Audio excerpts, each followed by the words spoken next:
Here's a bit of an introduction to building construction and fire behavior. There are really 5 types of building construction. A type 1 is very resistant to fire. The primary hazard is whatever is in that structure. Think a parking garage. The construction is really intended to keep the fire confined until attack can be made. Limited combustible materials are involved in a type 1. Type 2 is non-combustible construction. It's got a little bit more impact from fire, a little bit less fire resistance than a type 1, but all the interior and exterior load-bearing walls have a fire resistance rating. So while there may be some combustible fixtures and features, generally they have flat roofs, there's some combustible stuff on the roof, maybe some insulation, roofing tar, and this and that, but the structure itself, the structural members, are fire resistive in a type 2. Type 3 is called ordinary construction, and so the interior of that sort of construction is made of wood. The walls, the beams, the floors, the roof, that's all wood. So the biggest issue there is smoke and fire spread through any concealed spaces that may be involved, but the exterior walls and the structural members are non-combustible or will have limited combustible properties to them. There are usually fire stops in there to limit fire spread. Think strip malls and commercial buildings of that sort of thing. Here's a couple, and so where you see the brick, that's probably a veneer. That's probably there's wood frame underneath that, but there's masonry on the exterior. Type 4 is going to be the heavy timber. That's old style factories, old warehouses, old churches, buildings with large spans, and that's made of solid wood or maybe some laminated wood, but really no concealed spaces. Large columns, large beams, large arches, and that's a type 4, heavy timber sort of construction. Type 4 examples, a couple of pictures here. What looks like maybe an airport space. I've seen wedding venues like this, but those are large, thick, heavy timbers that will take forever to burn and will maintain their structural stability in fire for the most part. On the other hand, we have type 5, which is wood frame construction. There's unlimited potential for fire extension to both the structure itself, within the structure, and a nearby structure. This is your typical residential house stuff. So here's a little chart. And if you look at the fire spread potential from a type 1 down 2, 3, 4, and 5, it runs linearly. And so the type 1s have a very small potential for fire spread, whereas the type 5s have a much larger potential. The collapse potential, on the other hand, is not linear. The type 1 is still the most resistive to collapse, but the type 2 comes down to a greater capability of collapse, and our typical residential fires that we deal with are kind of right somewhere in the middle. A lot of that has to do with the particular construction techniques that are used. A second concept, a key concept, something called the fire tetrahedron. Used to be the fire triangle when I was growing up, but now they've added that chain reaction on the bottom. So what's a tetrahedron? Well, a tetrahedron is an object that's got triangles on its sides, 3 sides that are triangles, and the floor is also a triangle. So the parts of this, as you can readily read, are that in order to sustain fire, we have to have a chain reaction occurring that uses fuel that is heated and has sufficient oxygen to burn. We refer back to this concept over and over and over. How would you apply this to a structure fire? Well, structure fires can be heat limited, they can be ventilation limited, or they can be fuel limited. In many cases, what we deal with these days are ventilation limited fires, in that there is still sufficient fuel, and remember that smoke is fuel, so smoke is containing incomplete combustion. It's containing materials that can still burn. So there's plenty of fuel there, but there's not as much air. And so it's got heat, it's got fuel, it's just waiting for us to give it air. And so that's where this whole tetrahedron thing impacts us most often in our fire suppression. You should also know that there's 3 ways for heat to transfer, and this is applicable to you both during a fire and as you are cooling off as you've come out of a firefight. But to start with, radiation is when heat transfers by electromagnetic waves. There's no need for one hot object to touch another hot object, or the gases that are hot to touch an object to heat it. It's just the radiant heat. The electromagnetic waves given off by fire will heat an object. Now, electromagnetic waves typically don't go through, these at least, don't go through objects or around corners. So you're talking really about, if your couch catches on fire, why does the wall catch on fire? Well, it's radiant heat usually that would do that. Convection is when there are air currents. That's gases moving. That's heat moving due to air movement. And then conduction is when one hot object touches another hot object. Now, how do you apply this to cooling yourself? Well, on the fire ground, even the training ground to this point, you have seen that when you are actively working in bunker gear, you're generating heat. If you can roll your pants down, take your jacket off, take your helmet off, take your hood off, and get as much direct exposure of skin to the air, then you can radiate heat off of your hot body to other objects in the environment. If we can blow some air past you, either by wind or fans, then convection will help you cool. That's heat transfer by air movement. And then conduction would be when we take a cooler object and put it on you and allow the heat from you to conduct into that cooler object. Think of like a towel that's been dipped in water or dipped in ice. So heat transfer is another concept that you should be aware of. Those 3 main mechanisms are what we talk about. Another concept is this thing of flow path. And so this diagram is showing you a unidirectional, a one-way flow path. Cool air is being pulled in from the inlet on the bottom right, pulled in, the fire is burning, and the exhaust is up on the top left. There is one path for the air coming in, and there's one path for the smoke going out. Contrast that with this bidirectional flow where you've got air coming in low and smoke and heat going out high in both of these ventilation openings. So either of them would be a bidirectional flow path, and in this case we have 2 bidirectional flow paths. And this will come in as this kind of a foundational, fundamental concept, but this comes into our fire attack tactics, strategies, techniques, and we talk about it down the road. So in this kind of opening introduction to building construction and fire behavior, we wanted to talk about flow path a little bit.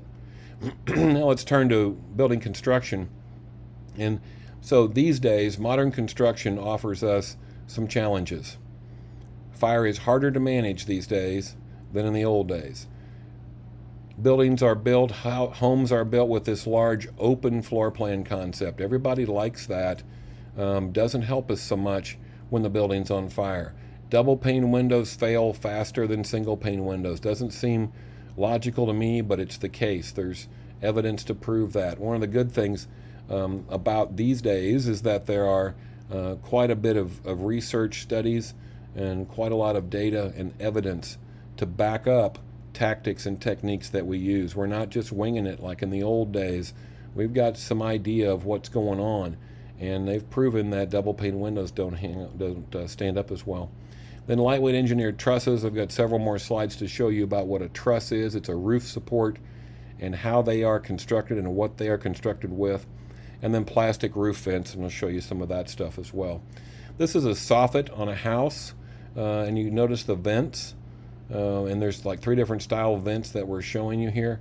These are in place to allow the attic space to ventilate and cool and get moisture out. And so air is entrained usually from these vents and is pulled up to the peak of the roof and exhausts at the roof. So I wanted you to know the term soffit and soffit vent. Here's a roof peak vent, and these are more and more often made of plastic or lightweight material that will melt. And so when those are exposed to fire, they fail to become vents and they actually melt and become seals in many cases. But this will be at the peak of your roof, wherever that would be, whether it's on your garage or on your roof itself. Here's some gable vents, except these aren't vents. This is my house, and the nice decorative window there on the end doesn't let any air in or out. Now, might that be a potential vent if there's a fire in my attic? Well, possibly. We might be able to break that window, and then we would get some air into the attic space. I don't know if that would be good. We have to talk about the tactic and what's really going on there. But that's a picture of one kind of gable vents. Here's some others that actually are letting air in, whereas this one is glass and is really just letting light in. These do allow some air flow, and those might be useful to us at a certain stage as we're doing fire tech. So again, we're talking about anatomy and physiology of buildings here, and then we'll apply that to what we do when they're on fire. Here's some pictures of today's construction methods from a house my son's having built in Dallas, and you can see some very interesting construction. First of all, in the top right, that's the first and second floor, and those are framed in with 2x4 lumber. Not very thick, not very expensive, not hard to work with, very quick to go up. And then you see in the bottom right, that's a beam that's holding up the second floor of his house, made with 2x4s, long 2x4s, with some OSB, which is a plywood-like substance. I'll show you a picture of that later in between. So that's how they're making a beam these days. In the old days, they would get a single piece of wood, a solid piece of wood that was 4 inches by whatever that is, 12 inches.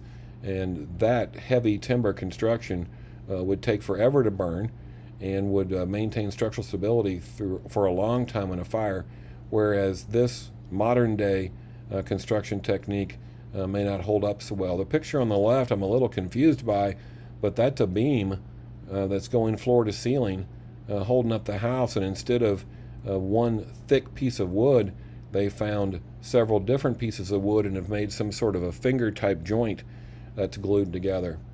So the bottom line is that today's construction is cheaper and faster to go up, but doesn't perform as well in a fire. Here on the left you see a picture of rafters that hold up a roof, and these are solid single pieces of wood. They're not smaller pieces of wood glued together or held together with little metal attachment plates. Whereas on the right you see a roof truss. And the benefit of the truss is that it is, again, inexpensive and lightweight, but the thing is that it's a series of triangles, and it depends on those triangles, each leg of those triangles, to remain intact. So if any one of the 3 legs of one of those triangles is disrupted, then the stability of the whole rest of the structure is impacted. And you can see the metal gusset plates that are in many cases just hammered into the wood, in some cases nailed, but as the truss heats up, as that wood heats up, those plates will come loose, and that is going to impact the stability of that truss. Here's another picture you can see a little bit more closely. And the one on the top left I put in here in order to illustrate what an attic looks like. So if you consider where the roof would be, and if you consider that there is a fire in that attic, and you're trying to squirt water in the end through a gable vent or a hole that's been cut or a window that's breached, you're really going to have trouble getting your water to penetrate very deeply along that axis of the structure. But whereas if you were to come to the side, then you might have a better shot of at least getting water up that space between the rafters. Gypsum board is fire resistive, very helpful in terms of slowing fire spread. It's what most of us call drywall, and basically it is a piece of paper with a bunch of rocks and then another piece of paper. So gypsum rocks sandwiched between heavy paper, and that's wallboard. That's gypsum wallboard. Now when it's finished, you put the joints together, put tape over the joints, and then put a putty substance, a mud it's called, over those, and then drywalling's a whole bunch of fun. But what that does is add to the integrity of the barrier, and gypsum wallboard will hold heat and will hold fire in for a surprising amount of time. And then there's the sheathing that's used, particularly on the roof. If I were to go back a couple slides here to the roof truss, what they're going to end up doing is placing that plywood or OSB sheathing over here, and that adds to the structural stability and also provides a little bit of resistance to fire. This OSB is oriented strand board, the picture on the right, and that is a number of pieces of wood that are formed into a layer and then glued, laminated together, and then the CDX is plywood, which again is a strip of wood and then another sheet of wood underneath it, going the opposite direction, and another the opposite direction, and those are all glued together. And so both of these are very, very common and are have reasonable stability, reasonable resistance to warping, reasonable resistance to fire, but they are more components as we're talking about anatomy of a building. So this is certainly not a complete discussion of either building construction or fire behavior. It's a general introduction to both. They're somewhat linked concepts. The construction types, type 1, 2, 3, 4, 5, we're not going to quiz you on that. We believe that is background information rather than essential information. The fire tetrahedron, on the other hand, is key concept. Every firefighter in America should know those concepts and be able to understand why each of those elements are important and what happens when we don't have enough of any one of those, and then what are the things that we do during fire attack that may impact one of those elements of the tetrahedron and cause fire spread. We talked about heat transfer methods, conduction, convection, and radiation. Little bit about flow path. We'll talk much more about flow path as we go further. And then we wanted to give you an idea of the challenges of modern building construction. The benefits, of course, being speed and expense, speed and inexpensive construction, but the trade-off is they just don't perform that well in fire conditions. So that's a quick summary of building construction and fire behavior.